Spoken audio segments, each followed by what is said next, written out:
अस्सलामुअलैकुम, हमारे चैनल में आपका स्वागत है। प्रश्न: मैं एक विवाहिता मुस्लिम महिला हूँ।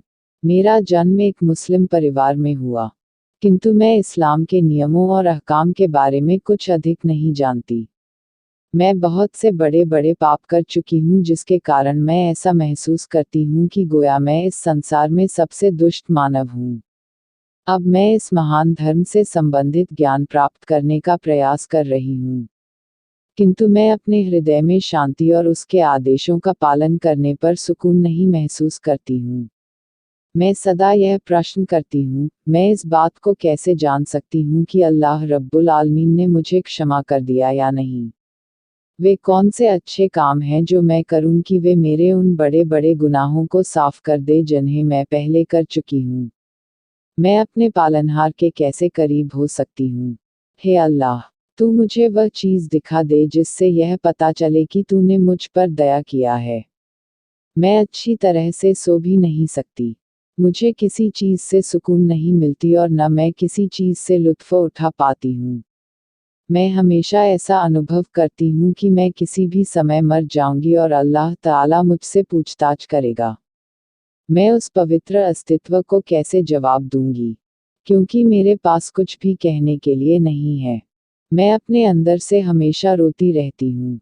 हे अल्लाह, मुझे बता दे कि मैं अपने सभी गुनाहों से कैसे मोक्ष प्राप्त करूँ।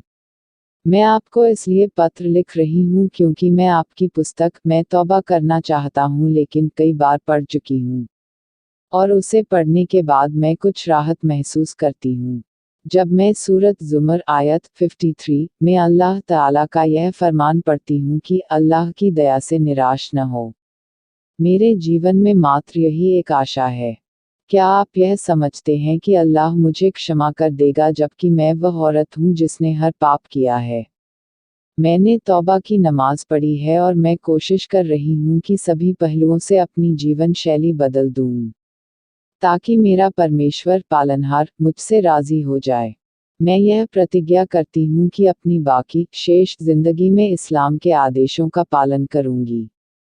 उत्तर का पाठ: हर प्रकार की प्रशंसा और गुणगान अल्लाह के लिए योग्य है। सबसे पहले, हर प्रकार की प्रशंसा अल्लाह के लिए है जिसने आपको तौबा की तौफीक दी, गुमराही के बाद आपको मार्गदर्शन प्रदान किया, आपके लिए रास्ता को रोशन कर दिया, और आपके निकट ईमान को पसंदीदा बना दिया और उसे आपके दिल में संवार दिया। अतः शुरू और अंत में उसी की प्रशंसा है। फिर ए प्रश्नकर्ता, आपको तौबा की तौफीक शुभ हो, और यह एक नेमत है जिस पर आभार शुक्र प्रकट करने की ज़रूरत है। अल्लाह ताला तौबा करने वाले की तौबा को स्वीकार करता है। तथा प्रश्न संख्या 14289 देखिए। दूसरा, आपका यह कहना कि मैं कैसे जान सकती हूँ कि अल्लाह ताला ने मुझे क्षमा कर दिया है या नहीं, तो आपको ज्ञात होना चाहिए कि जो मनुष्य सच्ची तौबा करता है, अल्लाह ताला उसकी तौबा स्वीकार करता है, और अल्लाह ताला बहुत क्षमा करने वाला अति दयावान है। उसने तौबा करने वाले से वादा किया है कि उसके गुनाहों को क्षमा कर देगा। चुनांची फरमाया, आप कह दीजिए कि ऐ मेरे बंदो, जिन्होंने अपनी जानों पर अत्याचार किया है, अल्लाह की रहमत से निराश न हो, निस्संदेह अल्लाह ताला सभी गुनाहों को माफ़ कर देता है। सूरत जुमर 53। और जब अल्लाह ने वादा किया है तो वह वादे के खिलाफ नहीं करेगा। तथा अल्लाह ताला ने फरमाया, सिवाय उन लोगों के जो तौबा करें और ईमान लाएं और नेक कार्य करें, ऐसे लोगों के गुनाहों को अल्लाह ताला नेकियों से बदल देता है, अल्लाह बख्शने वाला दया करने वाला है। और जो व्यक्ति तौबा करे और नेक कार्य करे वह तो वास्तव में अल्लाह की तरफ सच्चा पलटने वाला है। सूरत फुरकान 70-71। इस आयत में अल्लाह ताला ने हमारे लिए यह स्पष्ट कर दिया है कि वह तौबा करने वालों के गुनाहों, बुराइयों को नेकियों में परिवर्तित कर देता है, और यह तौबा की फजीलतों, गुणों में से है। तीसरा, आपका यह कहना कि मैं अपने गुनाहों से मोक्ष कैसे प्राप्त करूं, यह एक महत्वपूर्ण मुद्दा है और यह वे कारण हैं जो गुनाहों को मिटा देते हैं। शेखुल इस्लाम इब्ने तैमिया रहिमहुल्लाह ने फरमाया, गुनाहों की सज़ा लगभग 10 कारणों के द्वारा समाप्त हो जाती है। प्रथम, तौबा करना, इस पर मुसलमानों के बीच इत्तिफाक, सर्वसहमति है। अल्लाह ताला का फरमान है, आप कह दीजिए कि ऐ मेरे बंदो, जिन्होंने अपनी जानों पर अत्याचार किया है अल्लाह की रहमत से निराश न हो, निसंदेह अल्लाह ताला सभी गुनाहों को माफ कर देता है। सूरत जुमर 53। तथा फरमाया, क्या उनको यह पता नहीं कि अल्लाह ही अपने बंदों की तौबा स्वीकार करता है और वही सदकात को कबूल फरमाता है और यह कि अल्लाह ही बहुत तौबा कबूल करने वाला और दया करने वाला है। सूरत तौबा 104। तथा फरमाया, वही अल्लाह है जो अपने बंदों की तौबा कबूल फरमाता है और गुनाहों को क्षमा कर देता है और जो कुछ तुम कर रहे हो सब जानता है। सूरत शुरा 25। तथा इसी अर्थ की अन्य आयतें भी हैं। दूसरा कारण, इस्तिगफार करना, गुनाहों की माफ़ी मांगना। अल्लाह तआला से गुनाहों की माफ़ी के लिए याचना करना, जैसा कि सहीह बुखारी और सहीह मुस्लिम में नबी सल्लल्लाहु अलैहि वसल्लम से वर्णित है कि आपने फरमाया, जब कोई बंदा कोई पाप करता है तो कहता है कि ऐ मेरे पालनहार, मैंने पाप किया है, अतः तू मुझे माफ़ कर दे। तो इस पर अल्लाह ताला कहता है, मेरे बंदे को पता है कि उसका एक रब पालनहार है जो गुनाह को क्षमा कर देता और उस पर पकड़ करता है, अतः मैंने अपने बंदे को क्षमा कर दिया। सहीह बुखारी हदीस संख्या 6953, सहीह मुस्लिम हदीस संख्या 4953। तथा सहीह मुस्लिम में नबी सल्लल्लाहु अलैहि वसल्लम से रिवायत है कि आपने फरमाया, यदि तुम गुनाह न करोगे तो अल्लाह तुम्हें खत्म कर देगा और ऐसी कौम को लेकर आएगा जो लोग गुनाह करेंगे, फिर बख्शिश मांगेंगे तो उन्हें बख्श दिया जाएगा। तौबा 4936। तीसरा कारण, गुनाहों को मिटाने वाली नेकियां, जैसा कि अल्लाह ताला का फरमान है, तथा ए पैगंबर आप दिन के दोनों छोर में अर्थात सुबह व शाम और रात के कुछ घंटों में नमाज स्थापित करें, निसंदेह अच्छे कर्म बुरे कर्मों को मिटा देते हैं, यह नसीहत सदुपदेश है नसीहत पकड़ने वालों के लिए। सूरत हूद 114। तथा आप सल्लल्लाहु अलैहि वसल्लम ने फरमाया, 5 समय की नमाजें, एक जुमा से दूसरा जुमा और एक रमज़ान से दूसरा रमज़ान, उनके बीच होने वाले गुनाहों के लिए कफ़ारा हैं यदि बड़े गुनाहों से बचा जाए। सहीह मुस्लिम हदीस संख्या 344। तथा फरमाया, जिस व्यक्ति ने ईमान के साथ और अज्र व सवाब की नीयत से रमज़ान का रोज़ा रखा उसके पिछले पाप क्षमा कर दिए जाएंगे। सहीह बुखारी हदीस संख्या 37, सहीह मुस्लिम हदीस संख्या 1268। तथा फरमाया, जिस व्यक्ति ने ईमान के साथ और अज्र व सवाब की आशा रखते हुए लैलतुल कद्र को क़ियाम किया अर्थात अल्लाह की इबादत में बिताया तो उसके पिछले गुनाह क्षमा कर दिए जाएंगे। सहीह बुखारी हदीस संख्या 1768। तथा फरमाया, जिस व्यक्ति ने इस घर का हज किया और उसके दौरान संभोग और कामुक वार्तालाप तथा गुनाह और नाफरमानी पापे व वज्ञा नहीं किया तो वह उस दिन के समान अपने गुनाहों से पवित्र होकर लौटता है जिस दिन उसकी माँ ने उसे जना था। सहीह बुखारी हदीस संख्या 1690। तथा फरमाया, आदमी के अपने परिवार, धन और संतान के बारे में फितने अर्थात परीक्षा व आजमाइश के लिए नमाज, रोज़ा, सदका, भलाई का आदेश करना और बुराई से रोकना कफ़ारा, प्रायश्चित बन जाते हैं। सहीह बुखारी हदीस संख्या 494, सहीह मुस्लिम हदीस संख्या 5150। उपर्युक्त लोगों के फितने से अभिप्राय उनसे अति महबत करना, उनके कारण भलाई और नेकी के कामों से गाफिल हो जाना, उनके अनिवार्य हुकूक की अदायगी में लापरवाही करना इत्यादि है। जिस आदमी ने किसी मुसलमान गर्दन गुलाम को आज़ाद कर दिया तो अल्लाह ताला उसके हर अंग के बदले उसके एक अंग को जहन्नम से मुक्त कर देगा यहाँ तक कि उसकी शर्मगाह के बदले उसकी शर्मगाह को आज़ाद कर देगा। सहीह मुस्लिम हदीस संख्या 2777। ये और इनके समान अन्य हदीसें सहीह हदीस की पुस्तकों में वर्णित हैं। तथा आप सल्लल्लाहु अलैहि वसल्लम ने फरमाया, सदका गुनाह को ऐसे ही मिटा देती है जिस तरह की पानी आग को बुझा देती है। तथा हसद द्वेष डाह नेकियों को ऐसे ही खा जाता है जिस तरह की आग लकड़ी को खा जाती है। चौथा कारण, सजा को दूर करने वाला चौथा कारण मोमिनों का किसी मोमिन के लिए दुआ करना है, उदाहरण के तौर पर उनका उसके जनाजा की नमाज पढ़ना। चुनांचे आयशा और अनस बिन मालिक रज़ियल्लाहु अन्हुमा से वर्णित है, वे नबी सल्लल्लाहु अलैहि वसल्लम से रिवायत करते हैं कि आपने फरमाया, जिस मैयत मृतक पर मुसलमानों का एक समूह नमाज जनाजा पढ़ता है जिनकी संख्या 100 तक पहुंचती है, वे सब के सब सिफारिश करते हैं तो उसके बारे में उनकी शफाअत स्वीकार की जाएगी। सहीह मुस्लिम हदीस संख्या 1576। इब्ने अब्बास रज़ियल्लाहु अन्हुमा से वर्णित है, वह कहते हैं, मैंने अल्लाह के पैगंबर सल्लल्लाहु अलैहि वसल्लम को फरमाते हुए सुना, जो भी मुसलमान व्यक्ति मर जाता है, फिर उसकी जनाजा पर 40 ऐसे लोग खड़े होते हैं जो अल्लाह के साथ शिर्क नहीं करते, तो अल्लाह ताला उसके बारे में उनकी शफाअत सिफारिश को स्वीकार करेगा। सहीह मुस्लिम हदीस संख्या 1577। यह उसके लिए मरने के बाद दुआ करना है। पांचवां कारण, मैयत मृतक के लिए जो नेकी के कार्य जैसे कि सदका इत्यादि किए जाते हैं, तो स्पष्ट और शुद्ध हदीस तथा इम्मा किराम की सहमति के साथ वह मैयत इससे लाभ उठाता है। इसी प्रकार मैयत की तरफ से गुलाम आज़ाद करना और हज करना भी है।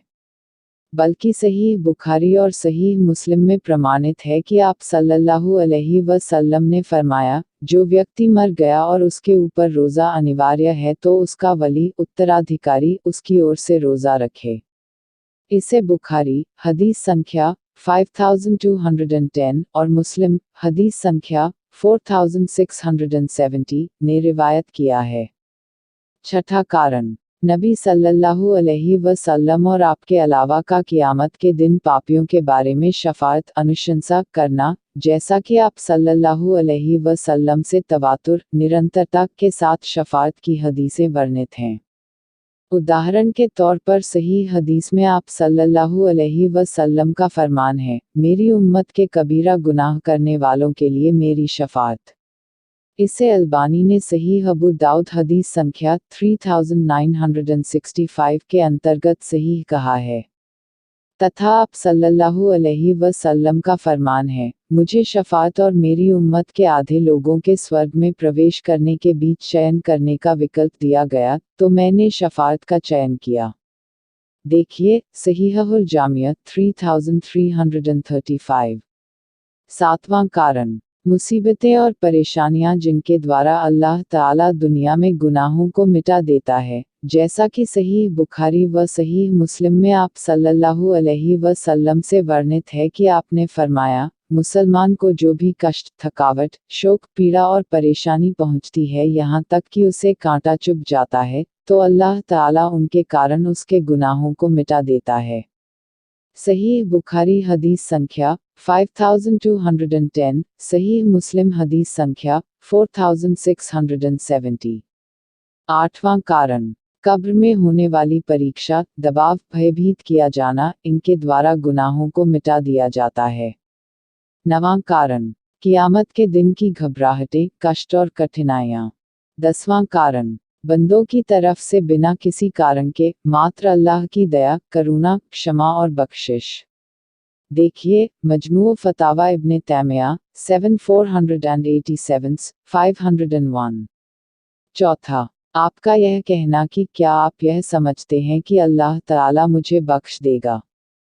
जी हाँ, यदि आपने सच्ची तौबा की है, क्योंकि अल्लाह ताला ने तौबा करने वाले के लिए तौबा स्वीकार करने का वादा किया है। इस बात का प्रमाण पीछे गुजर चुका है। इसलिए ए बहन, आप अल्लाह की रहमत से निराश न हों और उस आदमी की कहानी याद करें जिसने 100 कत्ल किया था, फिर उसने तौबा किया, तो अल्लाह ताला ने उसकी तौबा को स्वीकार कर लिया। आपके लिए वह कहानी उल्लेख की जा रही है। इमाम मुस्लिम ने अपनी सहीह के अंदर किताबुत तौबा हदीस संख्या 2766 में रिवायत किया है। अबू सईद खुदरी रज़ियल्लाहु अन्हु से वर्णित है कि नबी सल्लल्लाहु अलैहि वसल्लम ने फरमाया, तुमसे पहले लोगों में एक आदमी था जिसने 99 लोगों को कत्ल किया था। उसने धरती पर सबसे अधिक जानकार आदमी के बारे में पूछा तो उसे एक राहिब इबादत गुजार की ओर मार्गदर्शन किया गया। चुनांचे वह उसके पास आया और कहा कि वह 99 लोगों को कत्ल कर चुका है, तो क्या उसके लिए तौबा की कोई गुंजाइश है? उसने कहा, नहीं। चुनांचे उसने उसे भी कत्ल करके 100 की संख्या पूरी कर दी। फिर उसने धरती पर सबसे बड़े जानकार के बारे में पूछा तो उसे एक विद्वान, ज्ञानी का पता बताया गया। उसने उसके पास जाकर कहा कि उसने 100 लोगों की हत्या की है, तो क्या अब उसके लिए तौबा की कोई सूरत बाकी है? उस विद्वान आलिम ने कहा, हाँ, उसके और उसकी तौबा के बीच कौन सी चीज रुकावट है? तुम फलां धरती में चले जाओ, क्योंकि वहाँ ऐसे लोग हैं जो अल्लाह की इबादत करते हैं। अतः तुम उनके साथ अल्लाह की इबादत करो और अपनी धरती की तरफ वापस न लौटना, क्योंकि वह एक बुरी धरती स्थान है। चुनांचे वह चल पड़ा यहाँ तक कि जब वह आधे रास्ते में पहुंचा तो उसकी मृत्यु आ गई। तो रहमत के फरिश्ते और अजाब के फरिश्ते उसके बारे में झगड़ पड़े। रहमत के फरिश्तों ने कहा, वह तौबा करके अपने दिल के साथ अल्लाह की ओर मुतवज्जे होकर आया था। तथा अजाब के फरिश्तों ने कहा कि इसने कभी कोई भलाई, नेकी नहीं की। इसी दौरान उनके पास मानव के रूप में एक फरिश्ता आया तो उन्होंने उसे अपने बीच निर्णायक बना लिया। उसने कहा, दोनों जमीनों के बीच माप करो और वह दोनों में से जिस धरती के अधिक करीब हो वह उसी के लिए है। चुनांचे उन्होंने उसका माप किया तो उसे उस धरती के अधिक करीब पाया जिसकी ओर वह जा रहा था। तो रहमत के फरिश्तों ने उसकी जान कब्ज कर ली। इस हदीस से कई फायदे निकलते हैं। 1. अल्लाह ताला तौबा करने वाले के सभी गुनाहों को क्षमा कर देता है, चाहे वे कितने भी अधिक हों। इसका प्रमाण अल्लाह ताला का फरमान है, आप कह दीजिए कि ऐ मेरे बंदो, जिन्होंने अपनी जानों पर अत्याचार किया है अल्लाह की रहमत से निराश न हो, निस्संदेह अल्लाह ताला सभी गुनाहों को माफ कर देता है। सूरत-उज़-ज़ुमर 53। 2. तौबा करने वाले के लिए ज़रूरी है कि वह उन बुरे साथियों से दूर रहे जो उसके साथ गुनाह पर थे और उसे चाहिए कि वह अच्छे लोगों की संगत अपनाए जो भलाई पर उसकी मदद करें और उसकी तरफ उसका मार्गदर्शन करें। 3. मुसलमान को चाहिए कि वह अपने जीवन में भय और आशा के बीच जीवन बिताए। वह अपने गुनाहों से डरता और उनके प्रति भय महसूस करता रहे और अल्लाह की चाल से निश्चिंत न रहे और अपने लिए जन्नत में दाखिल होने को कतई न समझे। क्योंकि सहाबा रज़ियल्लाहु अन्हुम का उनकी परहेजगारी और पवित्रता के बावजूद यह हाल नहीं था, बल्कि वे अपने रब पालनहार से डरते थे और चाहत और भय, लालच और डर के साथ इबादत करते थे। अतः जब मुसलमान नेकियां करता है, तौबा करता और अल्लाह ताला की दया की आशा रखता है, और जानता है कि अल्लाह ताला तौबा करने वाले को क्षमा कर देता है और उसकी तौबा को स्वीकार करता है, तो उसे यह उम्मीद रखना चाहिए कि अल्लाह ताला उसे बख्श देगा। तथा उसे इस बात से अवगत होना चाहिए कि अल्लाह ताला अपने बंदों से नेक अमल को कबूल करता और उनसे यह पसंद करता है। अतः उसे कबूलियत की आशा रखते हुए नेक अमल के लिए भरपूर संघर्ष और प्रयास करना चाहिए।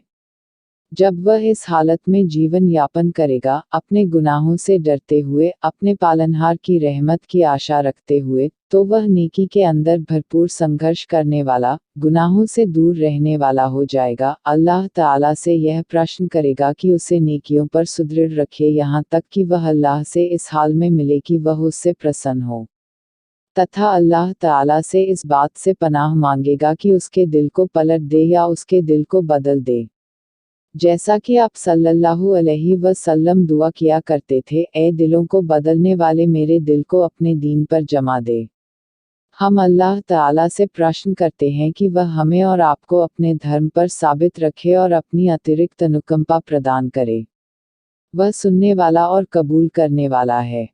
आपको यह वीडियो पसंद आया है, तो कृपया हमारे चैनल को सब्सक्राइब करें, इस वीडियो को लाइक और शेयर करें।